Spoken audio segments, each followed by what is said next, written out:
문제와 갈등과 응어리진 것들, 연약한 것들, 구부러진 것들, 피곤한 것들 다 치유함받고 회복되는 귀한 시간 되게 하여 주시고, 오랫동안 주님 앞에 간구하며 부르짖었던 기도의 응답으로 이 말씀 듣게 하여 주옵소서.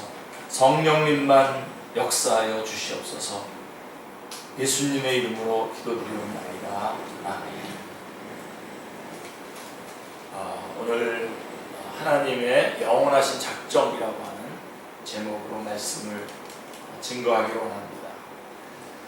성경은 하나님께서 어떤 일을 하시기 전에, 성경이 창세기에 하나님의 창조 이전에 하나님의 모든 활동의 특성이 무엇이냐의 문제로 우리를 인도하십니다. 성경에는 하나님이 일들을 행하시는 방식에 대한 기록이 많이 있고요. 하나님이 정확하게 어떤 일을 하셨는지 살펴보기에 앞서서 우리가 이것을 먼저 살펴보는 것이 중요합니다. 하나님이 일하시는 방식, 하나님의 모든 역사의 근저를 이루며 그것을 특정짓는 몇몇 위대한 원리가 있습니다. 다시 말해서 하나님은 세상과 사람을 창조하시는 일을 시작하시기 전에 어떤 일을 생각하시고 결심하셨으며 결정하셨습니다. 여기서 아멘 하시겠다. 그러므로 이 시점에서 이에 대한 고찰이 이루어져야 합니다. 하나님이 실제 창조를 시작하시기 전에 하나님의 영원하신 마음과 의도 속에서 몇 가지 사항이 결정되어 있었습니다. 그래서 우리가 그것을 작정이라고 합니다. 하나님의 작정이라고 합니다. 그래서 우리는 성경을 읽으면서 이 하나님의 작정 교리를 알아야 됩니다. 자, 왜 알아야 되냐면 성경이 이 작정 교리를 말씀하고 있기 때문에 그렇습니다. 하나님이 일하시는 방식 혹은 방법에 대한 성경의 묘사를 흔히 하나님의 영원하신 기업의 교리라고 부릅니다. 이들은 하나님이 무엇인가 행하시기 이전에 결심하시고 정하신 일들이 있다는 것입니다. 자, 여러분, 이 주제는, 이 하나님의 작정이라고 하는 이 주제는 솔직히 지극히 어려운 주제입니다. 그러나 이 주제를 다루는 것은 선택의 문제가 아닙니다. 어렵기 때문에 내가 다뤄도 되고 안 다뤄도 되는, 특별히 목사가, 설교자가 이 말씀을 다뤄도 되고 안 다뤄도 되는 그런 선택의 문제가 아닙니다. 성경을 해설하는 사람이 할 일은 성경 전체를 해설하는 것입니다. 하지만 이것이 대단히 어려운 주제라고 하는 것만은 인정해야 합니다. 제 생각으로는 바로 그 때문에 많은 책들이 이 주제를 다루지 않고 넘어가는 경우가 많이 있습니다.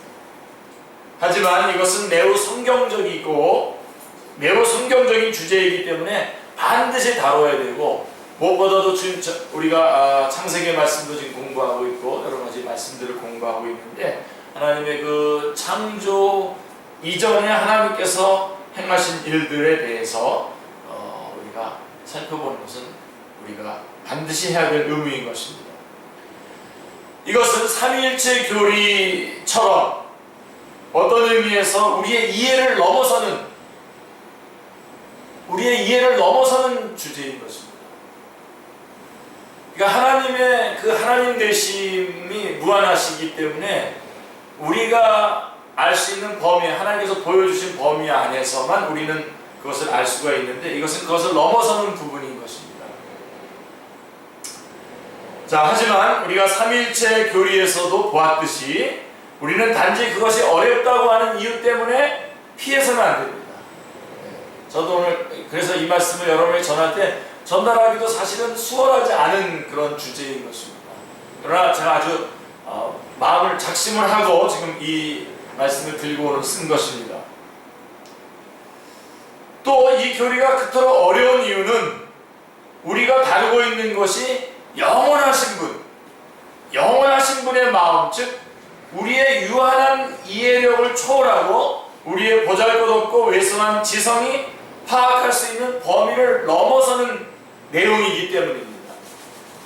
어찌 보면 인간에 대한 교리와 창조 및 구원에 관한 교리들은 훨씬 쉬울 수밖에 없습니다. 이런 것들은 정말 쉽게 우리가 받아들일 수가 있는데, 자, 우리가 이 교리에 주의를 집중해야 되는 첫 번째 이유는 그것이 성경에 게시되어 있기 때문입니다.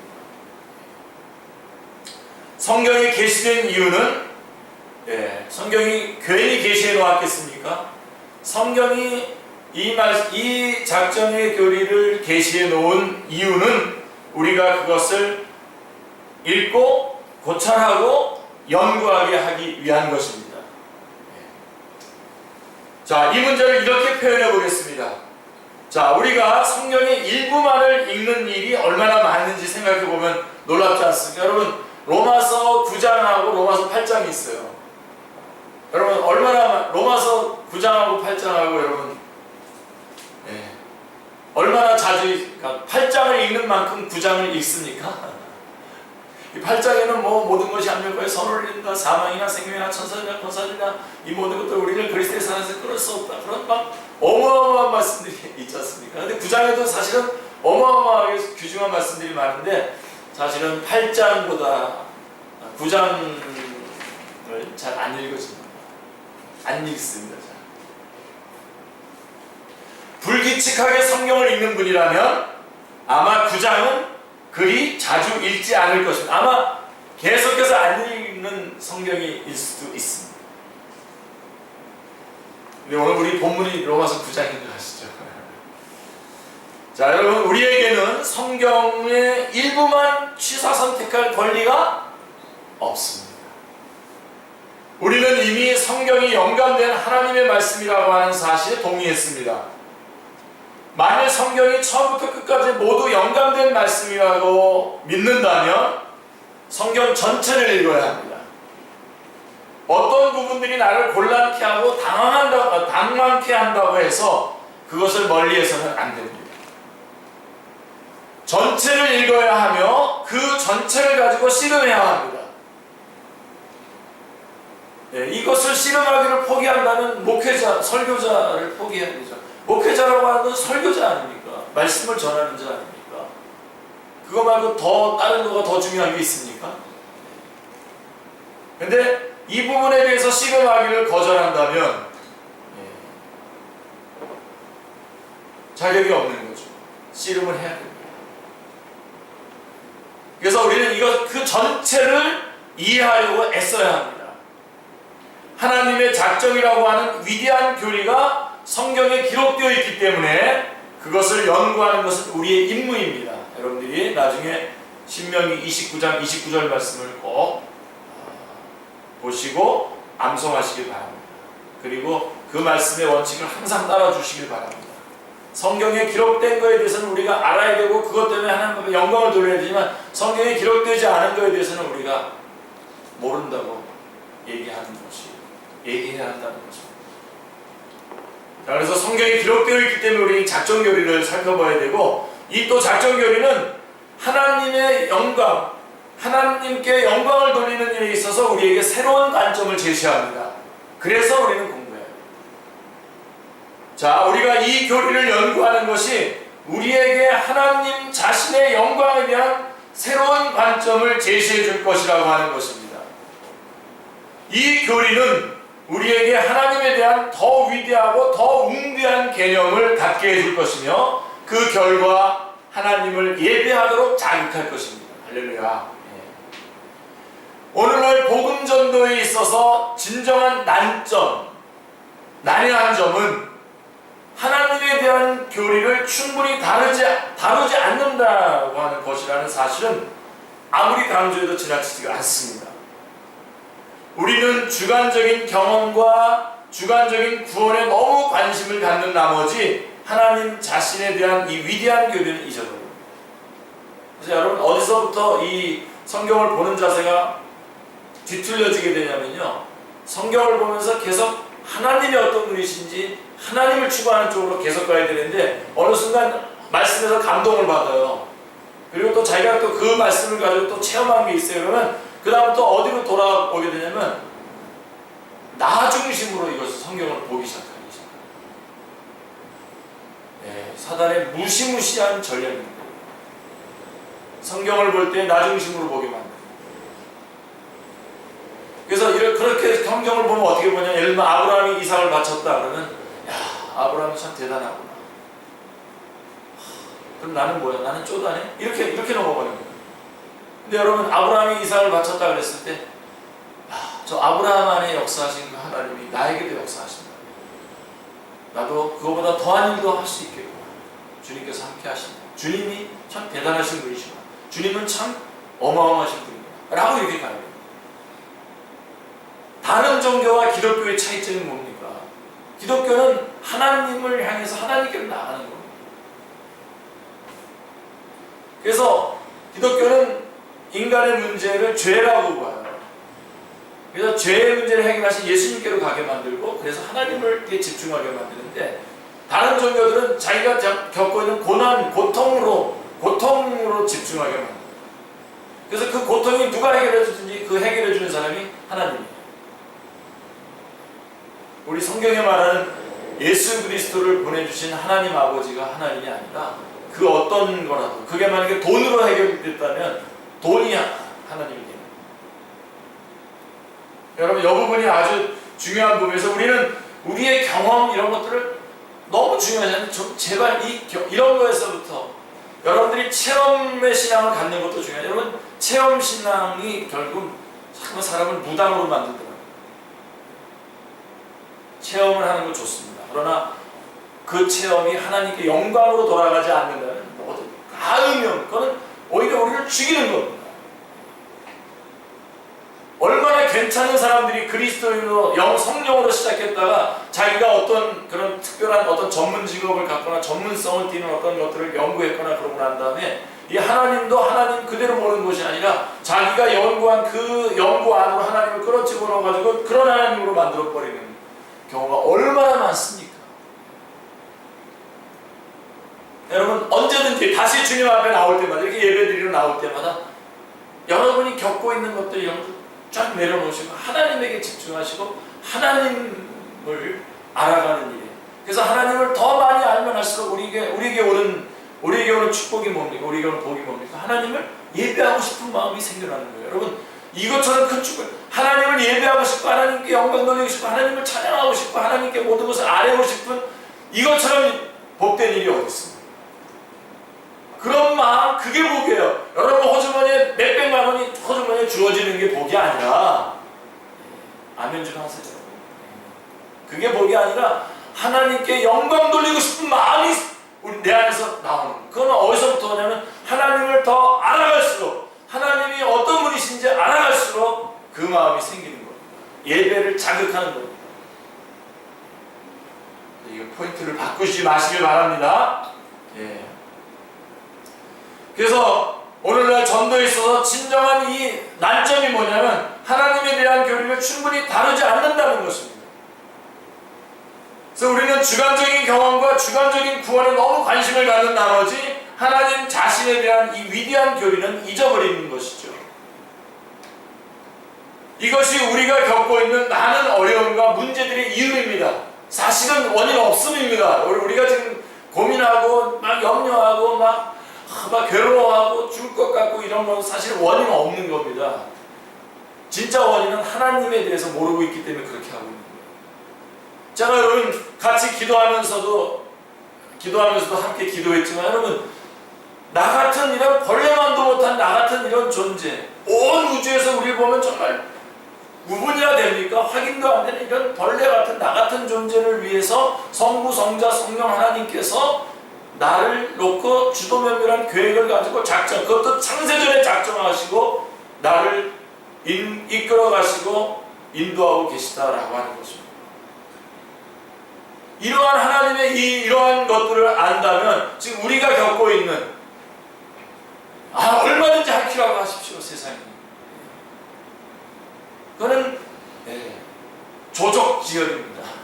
세 발의 피입니다.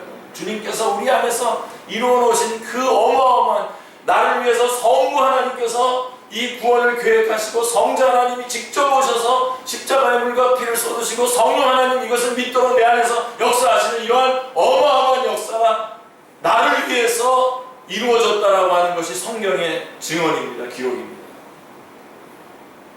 다시 한번 여러분 꼭 붙잡기를 바랍니다.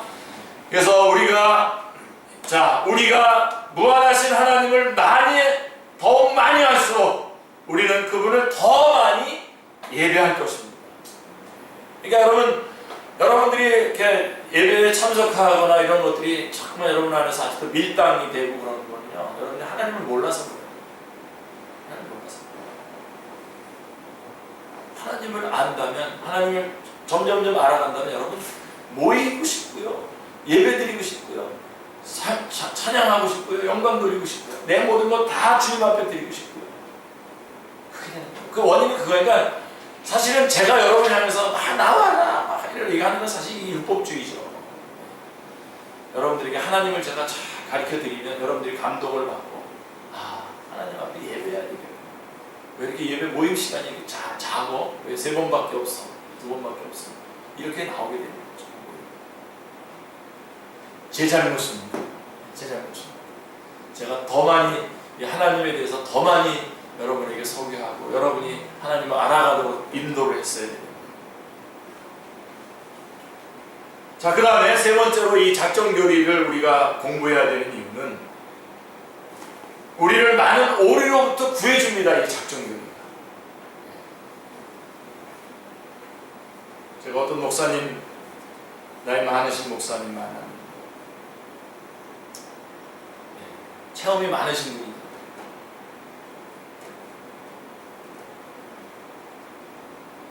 근데 이 하나님을 몰라요. 이 하나님. 이게 딴 얘기만 하시죠. 나이가 많으시고 그래서 제가 다 예의를 지키고 왔습니다.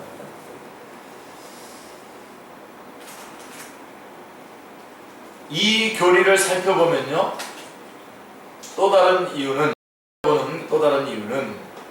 그것이 우리를 많은 오류로부터 구해준다는 것입니다. 오류로부터 구해준다. 하나님이 여러분 창세전에 나를 작정하시고 이끌어가고 계시는데 헌금 제대로 안 내고 예배 제대로 참석 안 하고 지옥 간다고 이렇게 말하잖아요. 얼마나 많은 목사님들이 그렇게 말하는지 알아요. 그렇게 말은 못해도 심정적으로 그렇게 따라가는 사람들도 얼마나 많은지 모릅니다. 이걸 모르니까 이 어마어마한 이 죄. 지난 수세기 동안 사람들이 빠져든 대부분의 오류와 제기된 많은 의문은 사람들이 하나님의 영원하신 작정에 대한 성경의 가르침을 충분하게 깨닫지 못했기 때문에 발생했습니다. 그리고요, 더 중요한 것은 이 작정교리는 우리에게 커다란 위로를 줍니다. 이 유한한 세상에 잠시 지나가는 미미한 피조물일 뿐인 우리의 배후에 하나님 자신의 영원하신 작정이 있다는 사실을 아는 것보다 더 큰 위안을 주는 것은 아무것도 없다고 저는 주저없이 말할 수 있습니다. 아멘. 자, 그러면 우리는 이 작정교리에 어떻게 접근해야 될까요? 일단은 당파심을 버리고 접근해야 됩니다. 자, 이제 이것이 우리가 이 교리를 고찰하는 이유라고 한다면, 자, 어떻게 이 고찰을 해나갈 것인지에 대해서 한마디만 해야 되겠습니다. 자, 이것이 가장 중요한 것입니다. 이 교리, 작정의 교리를 고찰함에 있어서 가장 먼저 해야 할 일은 편견들과 모든 종류의 당파심을 제거하는 것입니다. 당파심이라고 하는 파티스플릿이라고 하는데요. 이 당파심이란 말은 우리 모든 사람은 특정한 입장을 취하는 경우가 많으며 때로는 자기도 모르는 사이에, 이 부분 중요합니다. 자기도 모르는 사이에 진리를 발견하는 일보다도 이미 믿어왔다고 생각하는 일을 고수하려고 하는 것에 더 관심을 가진다는 의미. 그러니까 이렇게 말씀을 들으러 이렇게 예배를 드리고 말씀을 들으러 와서도 자기 걸 주장합니다. 우리 신학교에서도 강의할 때 들어보면 이거 오늘 이 강의를 듣고 수강 신청하고 듣는 거 아닙니까? 돈 주고 지금. 그걸 다 받아들이려고 하는 게 아니라 그거는 그것대로 하라고 하고 자기 걸 계속 들으면서 자기 걸 주장하는 거야. 그런 사람들이 질문하고 막 그래서 막 교수도 뭐 눌러보겠다고 그러면서 그런 사람들이 있어요. 그래서 저도 신학교 초창기에 1학년이죠. 2학년 때 교수님한테 막 물어봤어요.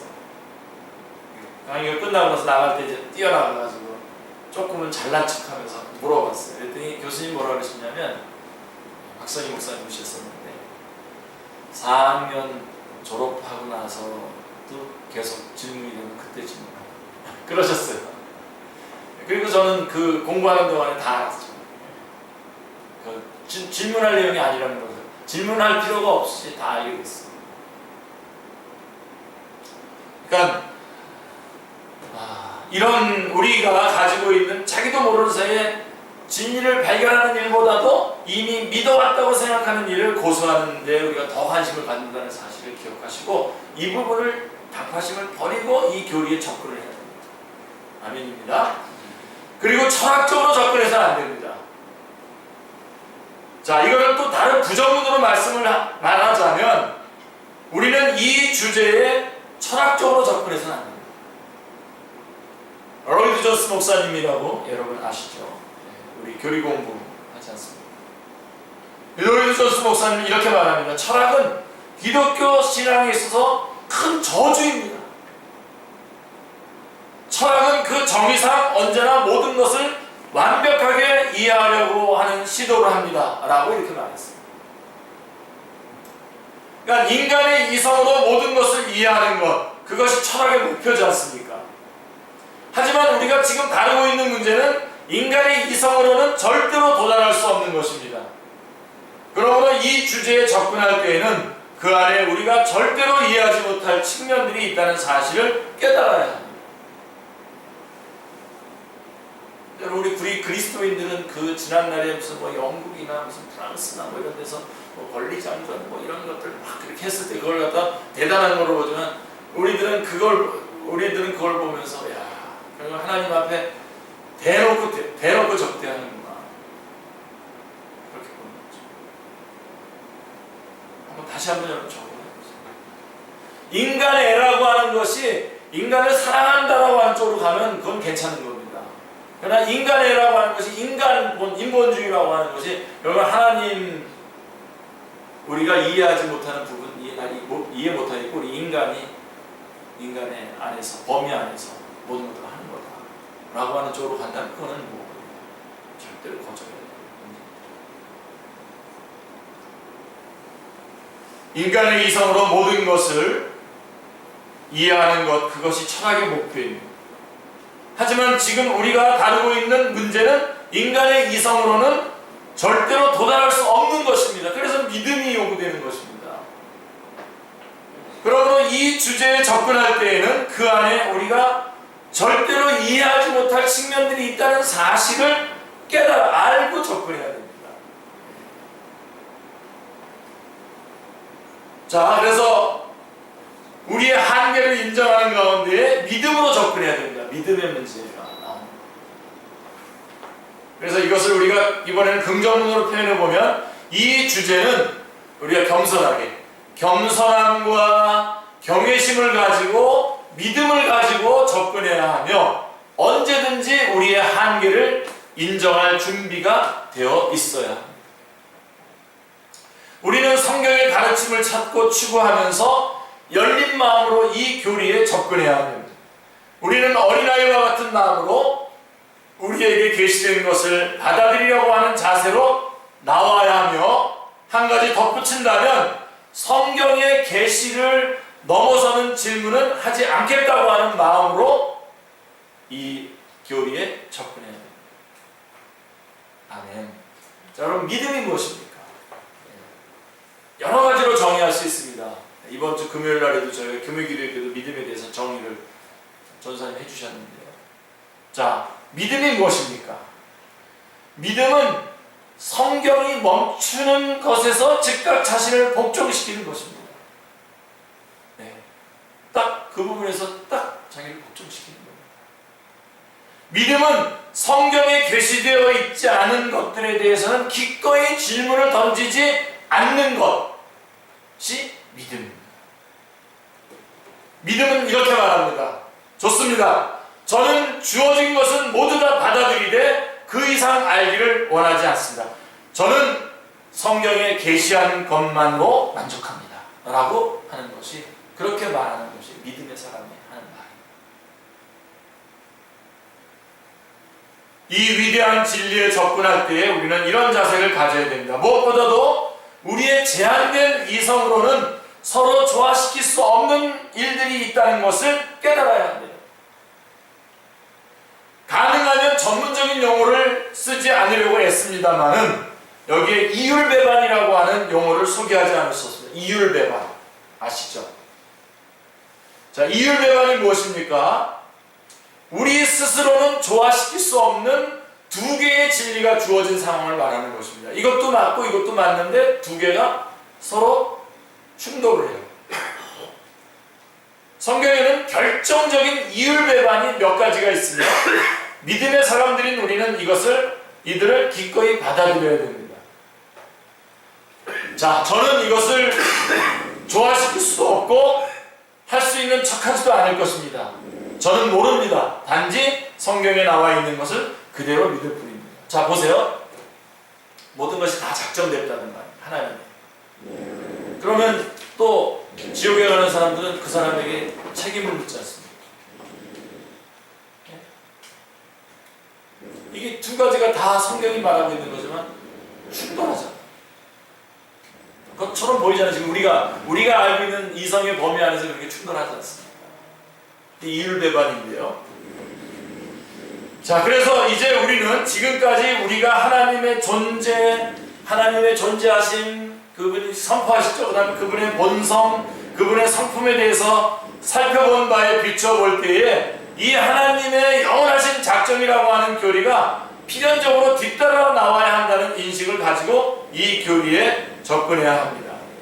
자, 하나님의 본성과 성품 때문에 하나님은 그분이 지금 역사하고 계신 바로 그 방법으로 역사하셔야만 합니다.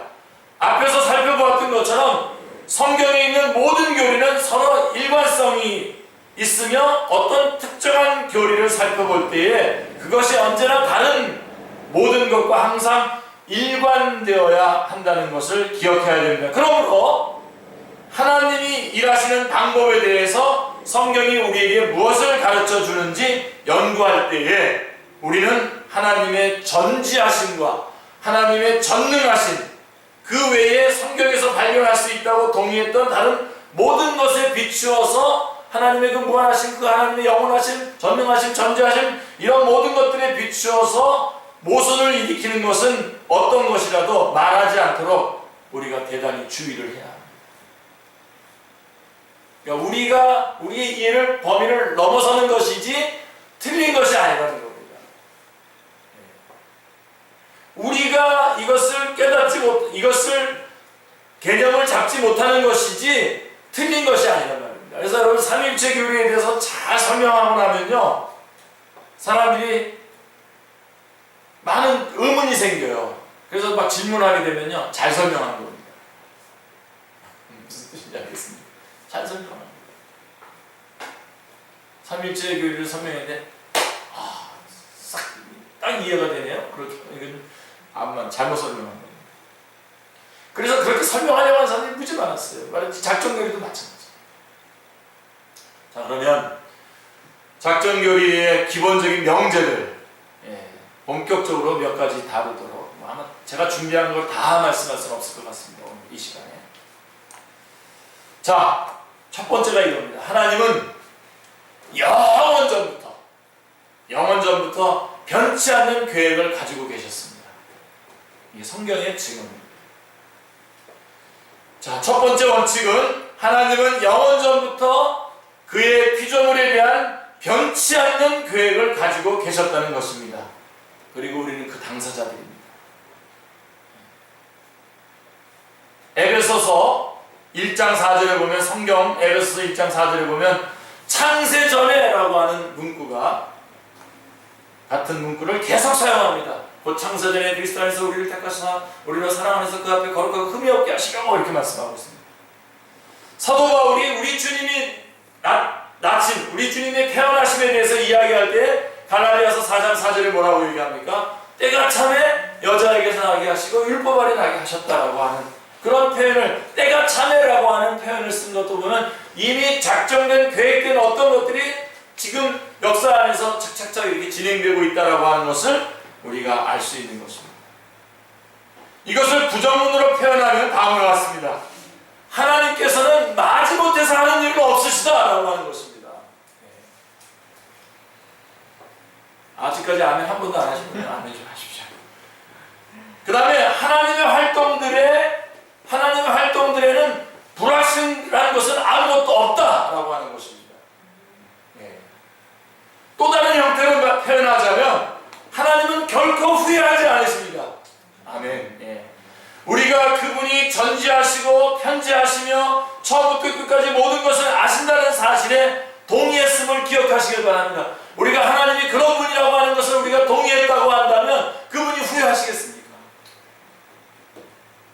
마지못해서 하는 일이 있으시겠습니까? 하나님의 활동들에 대한 것 중에 불확실한 것들이 있겠습니까? 그렇기 때문에 하나님은 후회하실 수 없습니다. 그 어떤 것도 우연이거나 우발적이거나 불확실하거나 뜻밖의 일어난 일은 없습니다. 그래서 여러분 놀랄 필요가 없는 거예요. 놀라지 마세요. 두려워하지 마세요.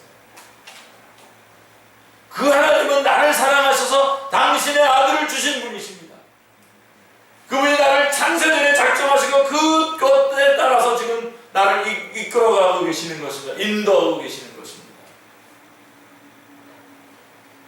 그것도 우리가 문제가 생겼을 때 그때 오셔서 그때 작정하신 게 아니라 창세전에 이미 작정하고 계십니다. 아니요, 제가 더 정확히 하면 창세전에 이미 예수 그리스도를 선택하셨어요. 그리고 예수 그리스도 안에 우리가 있는 거예요, 지금. 어마어마한 사실은.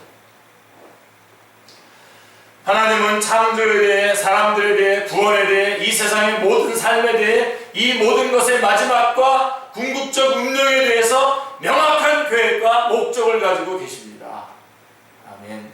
불교가 무슨 또 변증하게 이런 것처럼 이렇게 하다가 이쪽으로 밀려가지고 우연히 또 이렇게 되고 우연히 만나고 어쩌고 저쩌고, 그게 아닙니다. 하나님은 창세전에 이 모든 것들에 대해서 작정, 명확한 계획과 목적을 가지고 계십니다. 하나님이 하신 모든 일, 그분이 일어나게 하신 모든 일은 그분 자신의 영원한 계획에 따른 것이며, 그 계획은 고정되어 있고 확실하고 변하지 않으며 절대적입니다. 이것이 첫 번째 원칙입니다. 하나만 더 하고, 두 번째 원칙은 하나님의 계획은 일어나는 모든 종류의 일과 사건들을 포괄하고 결정한다는 것입니다. 하나님이 특정한 결과를 계획하셨다고 믿는다면 그 결과로 이끌어가는 모든 일도 하나님이 계획하셨다고 믿어야 합니다. 하나님이 특정한 시점에 창조하시기로 결정하셨음을 믿으며 또한 특정한 시점에 세상의 종말을 가져오기로 결정하셨다고 믿는다면, 다시 말해서 종말이 분명히 결정되어 있다면 그 종말로 향해 이끌어가는 모든 것도 역시 결정되어 있을 수밖에 없는 것입니다.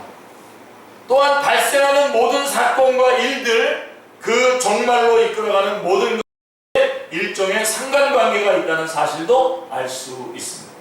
그래서 하나님의 영원하신 작정의 교리는 모든 것이 궁극적으로 하나님에 의해서 결정되고 정해진다고 말합니다.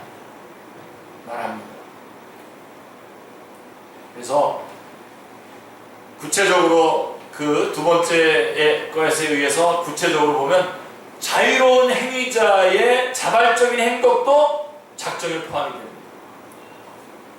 그러므로 모든 것이 하나님에 의해서 결정된다면 자유롭고 자발적인 행위자들의 자발적인 행동들도 당연히 그 안에 포함되는 것입니다.